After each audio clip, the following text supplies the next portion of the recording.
Okay, welcome back. So this is part 2 ng ating tutorial. So paano ba gumawa ng robot app sa Godot game engine. So dito tayo sa nakaraan na project natin, BotCon project. So today siguro let's try to set na ng movements sa ating robot, no? Or send yung mga packets simula dito sa app papunta sa robot. So una, try muna natin yung ating program. Okay, so okay pa rin, gumagana pa rin yan. Ito nakiklik pa rin, ito nakiklik pa rin. Yan. So let's try na control yung robot natin. So una, minimize lang muna natin to. Click lang. Then let's punta dito sa script. Pumunta tayo dito sa script. Sa pinakataas. So under dito ng thumb nodes, gawa na naman tayo ng additional na variable. So at export var thumb 1 val or thumb 1 value. Tapos gawin natin siyang array na integer. Yan. Then copy paste lang. Thumb 2 naman ito. Yan. So yan yung magiging value ng mga nodes natin na isi-send natin sa sa ating robot. Okay, yung mga commands na isi-send sa robot, yung mga value na yun. Kasi sa mga values na yan, siya yung mag-indicate kung gaano kabilis yung ikot ng gulong ng robot natin. So thumb val, siguro maglagay lang muna tayo ng mga primary na values sa ating thumb value. Okay, so na tayo dito. Thumb value. So size 0, ano? So ilan yun? 1, 2, 3 4, 5, 6, 7 na element. 2, 3, 4, 5, 6, 7. Yan din sa thumb value. 1, 2, 3, 4, 5, 6, 7. So dito simula sa pataas, yung pinakataas is 255. Yan yung maximum value na pwede nating isend doon sa ating robot, na yan yung nag-i-indicate na max speed yung isend natin. So 255 yan. So ang value is 0 from 255. Yung 0 is nakahinto yung gulong nun pag sinendan mo siya ng 0. So 255, sabihin natin ito is 125, tapos ito ay 75 lang. Yan. So parang half lang yung pag-angat. Tapos sa 3, itong node na sa gitna, 0 yan. Kasi yan yung initial position natin. So pwede nyo ilipat yung initial position dito sa baba. Depende sa gusto nyo.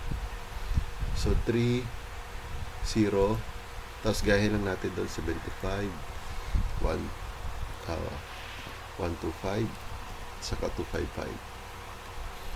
Yan. So yan yung mga value ng thumb natin or per node.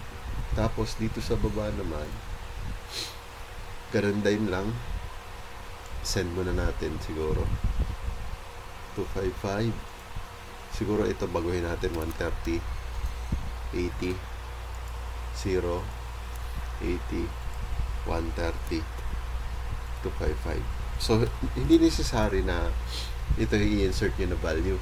Kaya sa mga susunod na na di-discuss natin, is gagawa tayo ng settings na yung doon sa app, pwede natin baguhin yung mga values nito na pwede natin ilagay. So sa ngayon, yan muna yung primary values natin. Try muna natin isend yung mga values na yan papunta doon sa robot. So punta tayo dito sa script. Tapos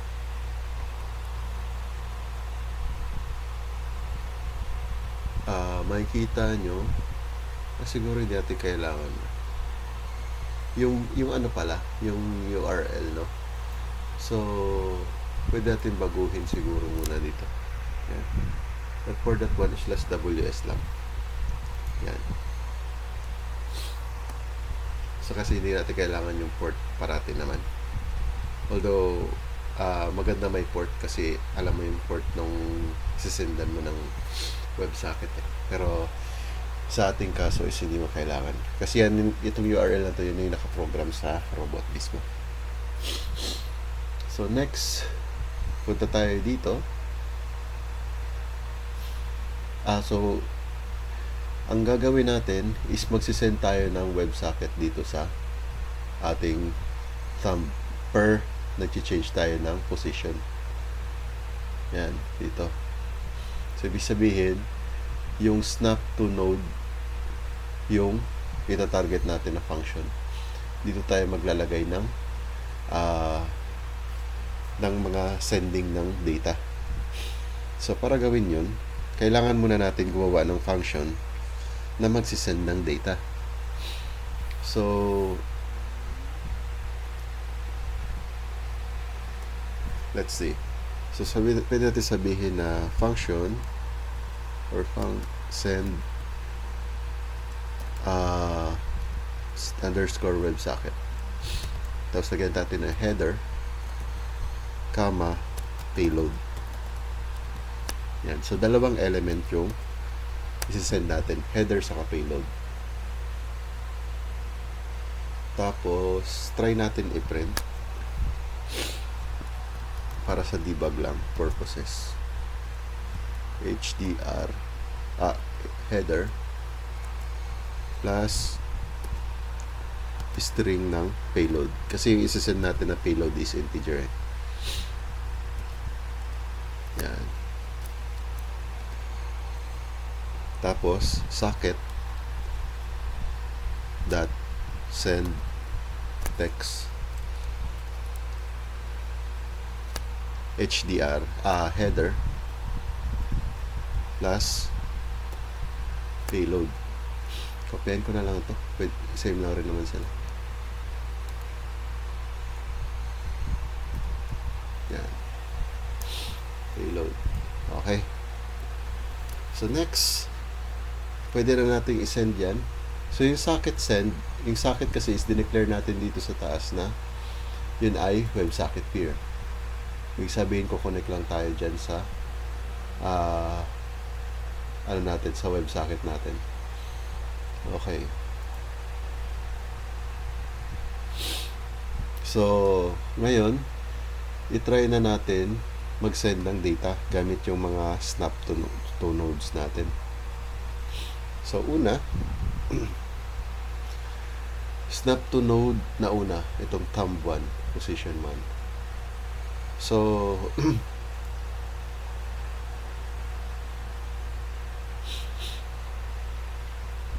snap to node, so kinukuha natin yung bagong bagong node natin. So sabihin natin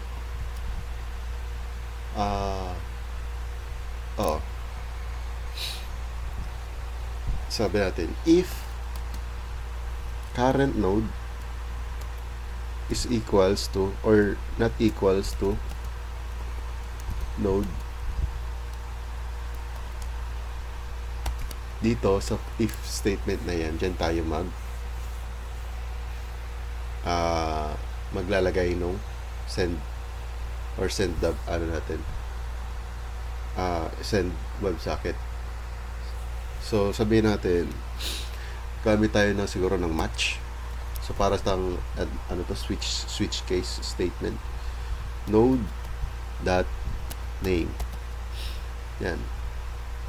Siguro natin siguro i-print muna natin para makita natin yung node natin, kung ano mga pangalan ng node. Node.name. Yan. Tapos, play. Tingnan natin yung debug natin. Node 3, 2, 1, 2, 1, 4, 5, 6, 7. Ayun. So, yun yung pangalan. Dito, ay hindi pa natin ito nalagay. Yung print pa ng ano natin, yung nakalagay dyan. Wala pa. Tanggalin muna natin yun. So, yung print distance. Uncomment lang. Hindi na yung babasahin ng code pag yun ang comment nyo. Yan. So, next. Alam na natin yung mga node name, no? Or siguro i-try natin muna sa kabila. Just to make sure lang. Copy. Snap to node. Ito.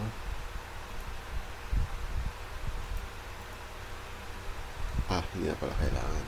Yan. Yung if statement pala. Kalimutan. Print no name. Snap to node 2 is equals to node. Yan. Same lang rin sila. So, try muna natin. Just to make sure na 2, 1.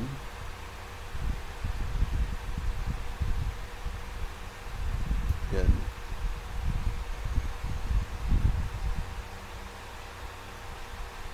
Yan. So, parang multiple yung sending dito sa kabila. Parang hindi ito maganda.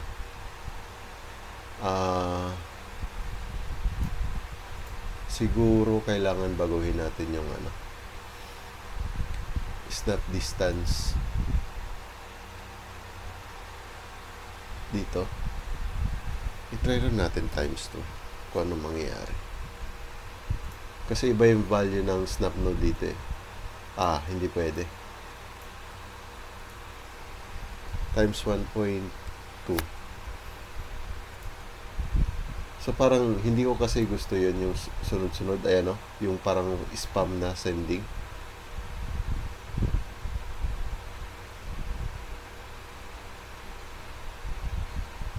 Yan. So, parang hindi ko gusto yan. Dapat isa lang. Isang talon lang. Kagaya nito dapat. Yan, no? So, malamang sa distance yan eh. Tingnan natin.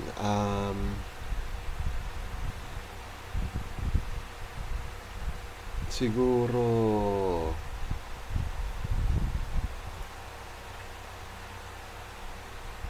pwede natin baguhin yan dito.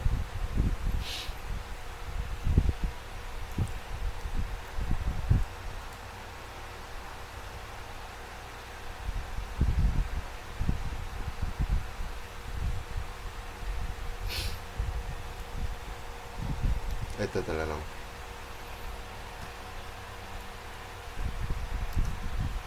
Yan.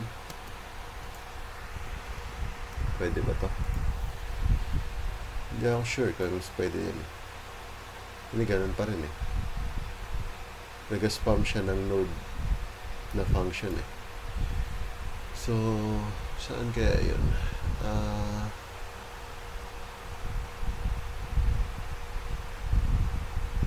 So, thumb to, snap to node. Same. Position. So, malamang dito sa distance pa rin yan eh.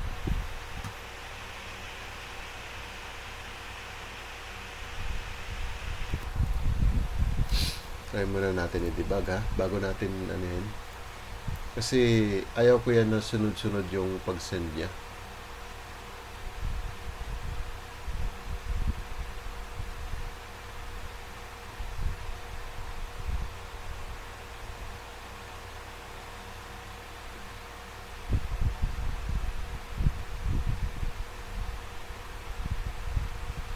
Ayan, no?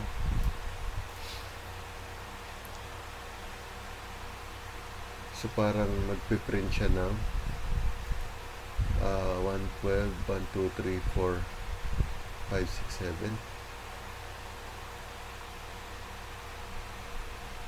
So, parang dito siya sa match.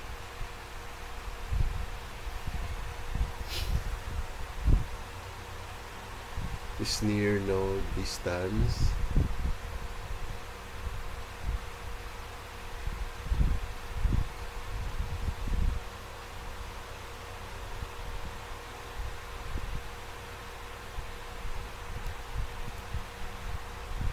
Try natin i-greater than lang.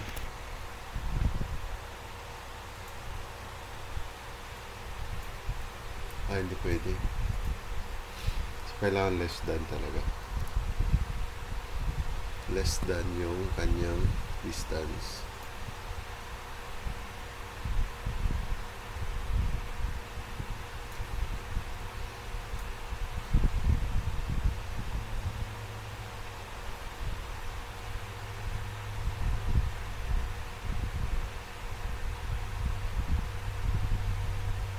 Pero may allowance pa rin naman siya eh. Ayan, nakikita niya, no? Parang may dead zone siya dito. So, hindi ko lang magets kung bakit sunod-sunod yung pag-send niya. Yung inputs. Para siya naglo-loop, ganun. Ng 7 times.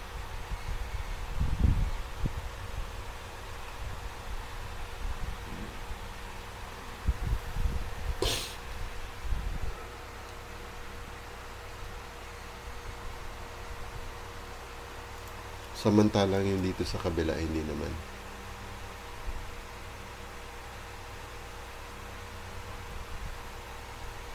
So, malamang kasi dito sa global position.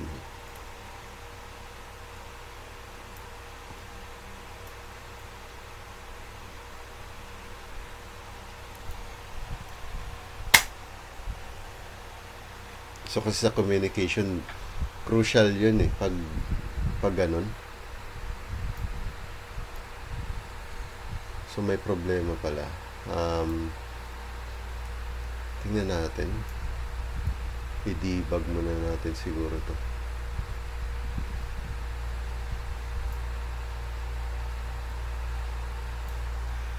Tanggalin natin yung ganun. Hindi maganda talaga yan. Isa pa. Try natin.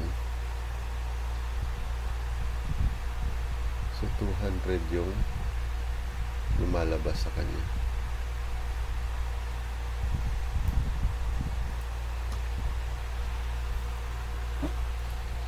Siguro times 1.2. Balik natin yan.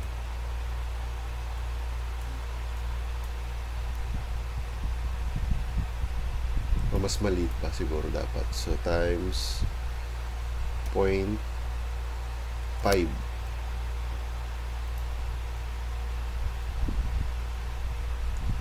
Mas malaki naman yung ano ngayon.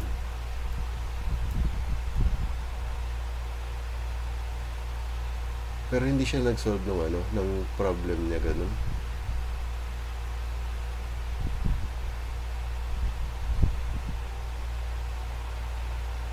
Oh.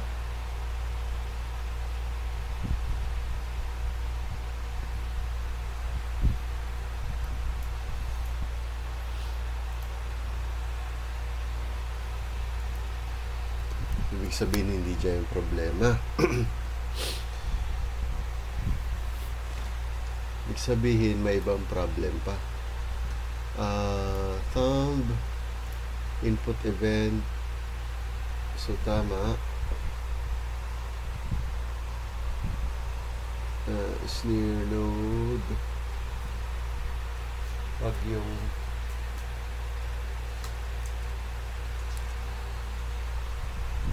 kasi hindi naman nag-problema dun sa kabila eh. Oh.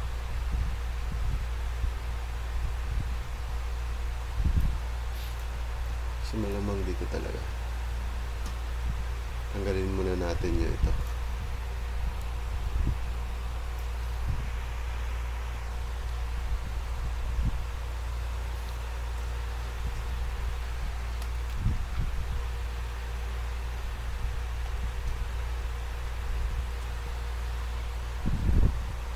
Astre.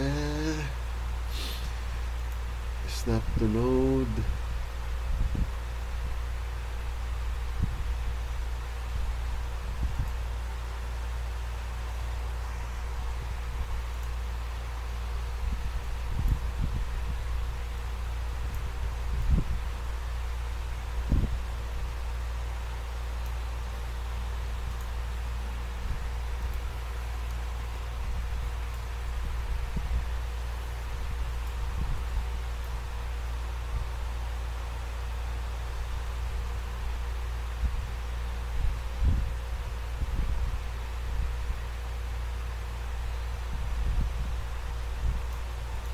Bakit kaya pumapasok siya doon sa function na yun?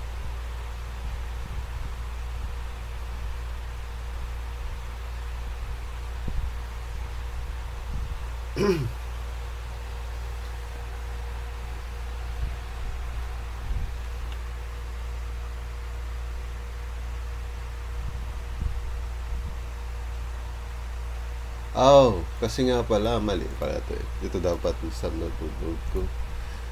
Ayun pala yung mali. Natin. Ayun, okay na.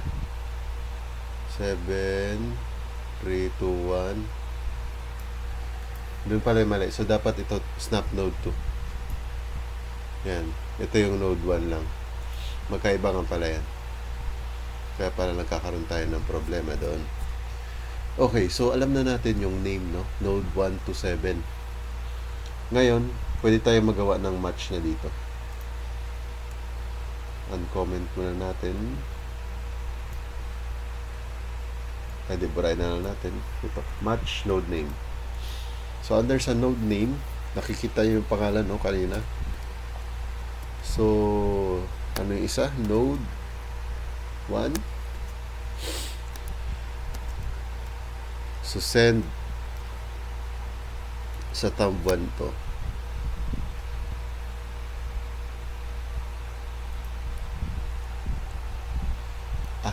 Kailangan ma-indentation. Yan. Send underscore WS header. Okay, ito yung header na ito. Constant ito. Depende sa ano nyo, sa robot nyo. So basic lang muna. Naka-program na ito sa robot yung my header na to. Node 1, arrow, or yung ano, sa papunta kanan na arrow, ganun. Tapos yung thumb 1 value na 0. So doon kasi sa 0 nagsisimula, no? O huwag kalimutan pala yung semicolon dito. Yan. So, next, copy lang natin to.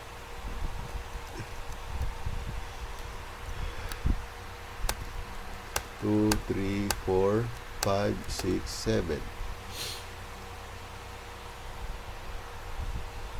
0.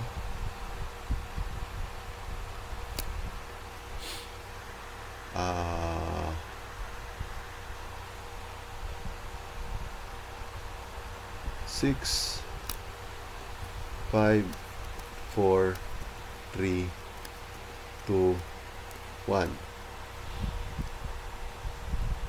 So, yung tatlong value sa taas, itong ng WS, is arrow lang pa right. Tapos dito naman sa baba, arrow lang pa left. Yan. Oops. Yan. Tapos dito sa gitna, yung stop natin is yung straight na line. Yan, na symbol. Tapos, huwag natin kalimutan yung pangalan ng node 2.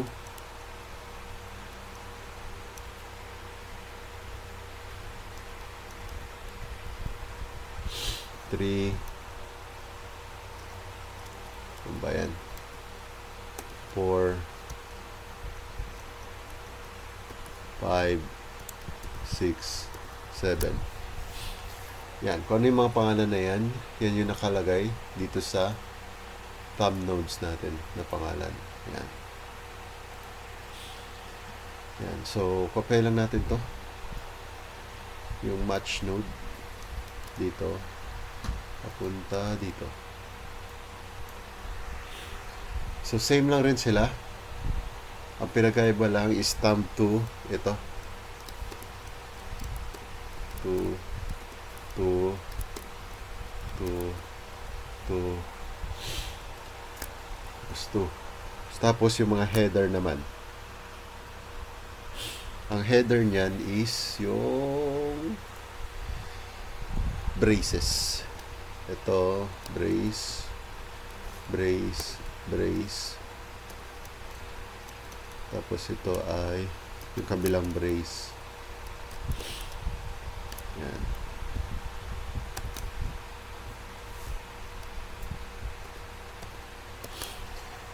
Tapos yung stop niya is semicolon. Ito. Ay, colon pala. Hindi semicolon. Yan. So, I think ready na to.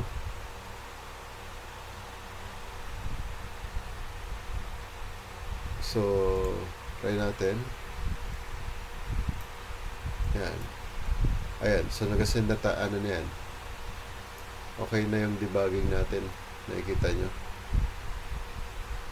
Yan. So, try natin sa robot na. Set up na natin.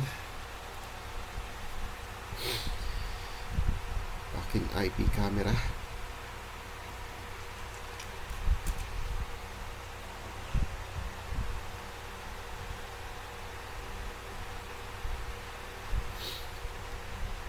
IP camera.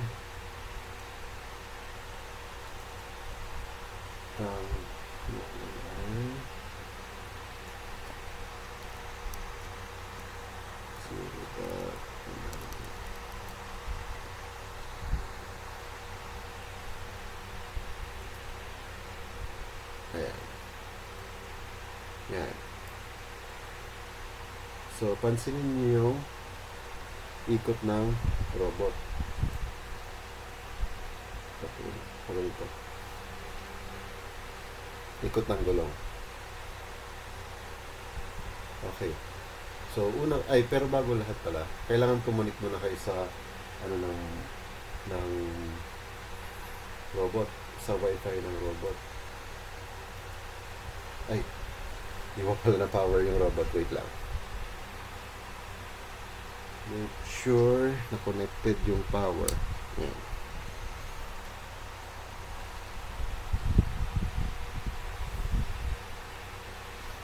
Yan. Tapos, connect sa wifi. Okay, connect.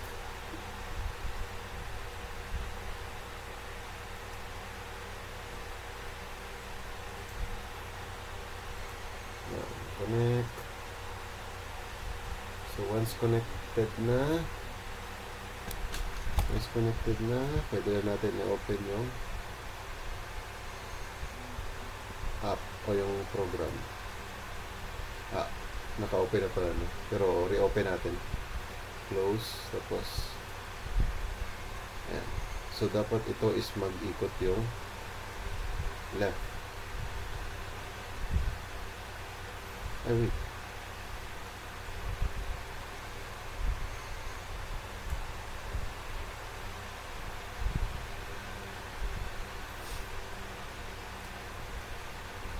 Ano ko yung aking IP cam?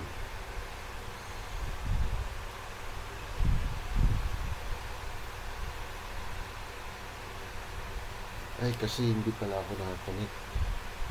Okay, wait lang. Nagbago pala kasi ako ng connection. Pero tinatry ko rin. Mukhang hindi umiikot yung yung robot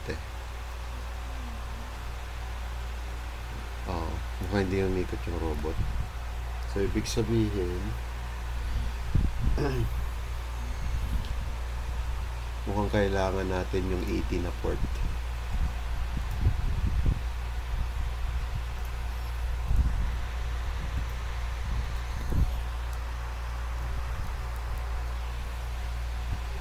So, gawin natin itong 80, 80. Yan. Let's try muna. Wala pa rin.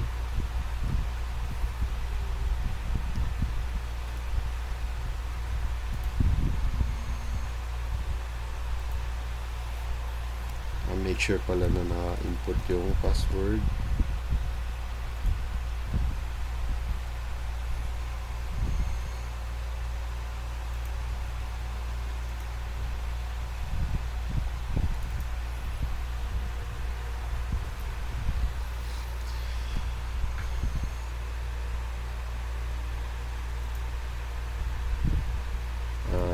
Let's see. Tama ba yung password na ina-input ko? Tama.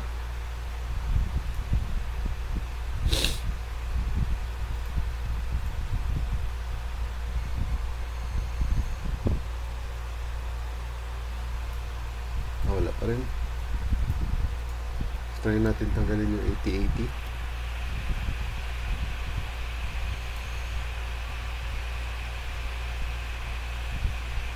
Ayun.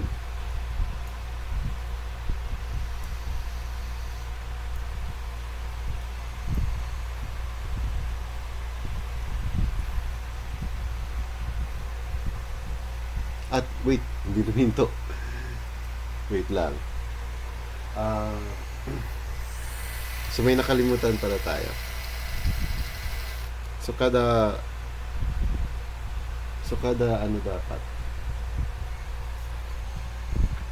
Kada daan dito sa node 4 is dapat mag-send siya ng stop, no?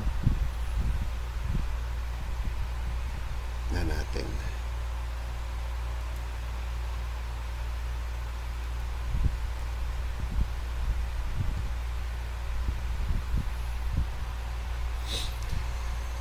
So dapat ito sinesend niya kada bitaw dito banda sa thumb ito. Yan. Tapos dito rin sa kabila.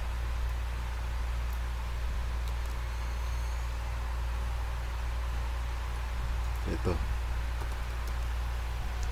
Yan. Try natin.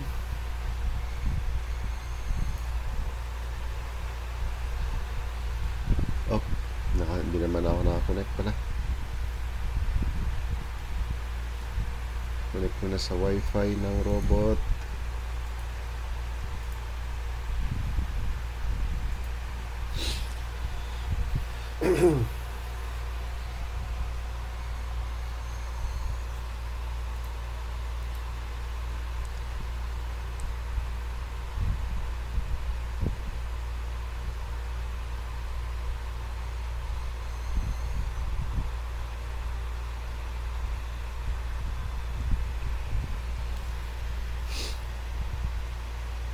Tapos, ito natin ay camera.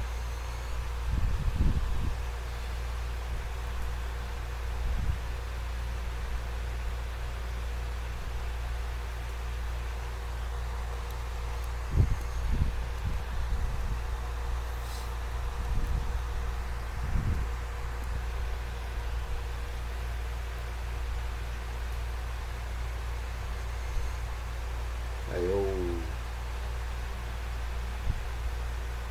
Medyo mabagal lang yung feed na to kasi network namin dito sa robot yung yung connection. Yan.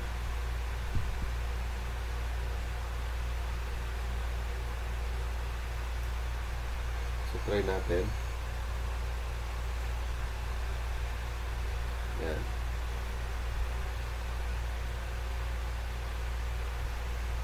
Ayan, so nakikita yung umiikot yung gulong. Tapos pag bitaw, hinto yung gulong.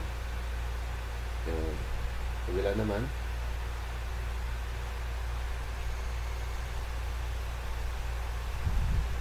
Ayan, umiikot. Forward. Bitaw. Hinto yung gulong.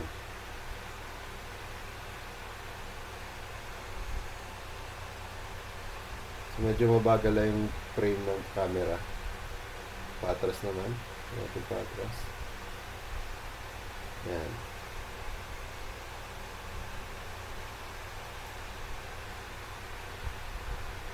Yan. So, ganun lang. Maganda siguro videohan na lang natin. Okay, close ko muna itong IP cam.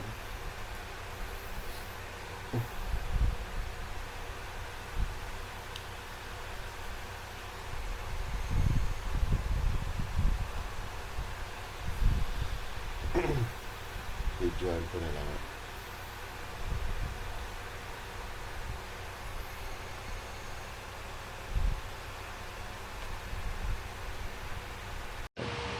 Okay, so try natin ulit.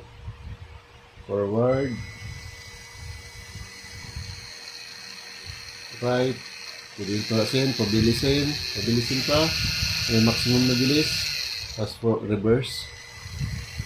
Reverse. Reverse. Forward. Forward. Forward. Forward less. Atras naman. Atras. Atras. Bitaw.